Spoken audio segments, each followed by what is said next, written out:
Ang mga ganap sa FPJ's Batang Quiapo, Camille, tuluyan na bang mamamaalam sa Batang Quiapo?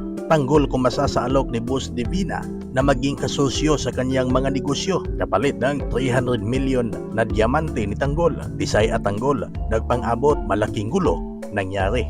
Dahil sa pangarap ni Tanggol na yumaman, ginawa niya ang lahat para matupad ito.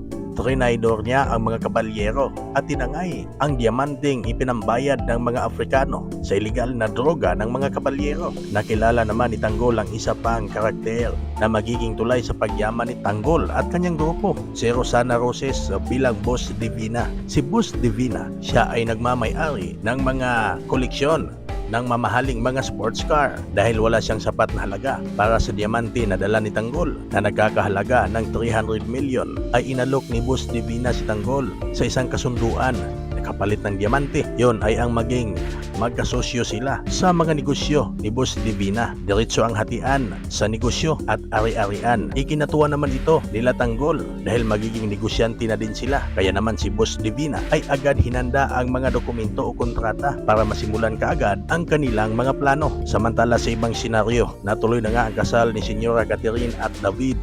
Sumubok naman si Camille na pigilan ito, ngunit hindi niya nagawa. Sa halip ay nadisgrasya pa ito dahil sinuntok siya ni David at sinampal ng mamataan ni David si Camille na nagpunta sa simbahan sa kasagsagan ng kasal nila ni Catherine. Agad namang naisugod sa ospital si Camille at nag-aagaw buhay. Pumunta naman agad si David nang walang kaalam-alam ang mga nurse na nag-aalaga sa pasyente na pinaplano na pala ni David ang lahat para tapusin ang buhay ni Camille. Matuloy kaya ang pamamaalam ni Camille sa teleserye? Samantala sa ibang senaryo, sa bar, nagsasaya sila Tanggol at ang kanyang grupo dahil sa oportunidad na kanilang nakamit. Di nila lubos akalain na nandun din pala si Tisay, ang babaeng natalo ni Tanggol sa kasino, at ipinusta ang Ferrari ng babae na nagkakahalaga di umano ng 19 million. Nang kalaunan ay napag-alaman ni Tanggol na ito pala ay nakaw na sasakyan. Galit si Tanggol at nilapitan niya ito. Kinumpronta ni Tanggol ang ginawa sa kanya. Ika pa ni Tanggol na sayang daw ang kanyang ganda, ngunit magnanakaw lang pala. Agad namang tumawag ng pulis si Tisay at doon na nagkagulo dahil lumapit na ang mga bouncer ng club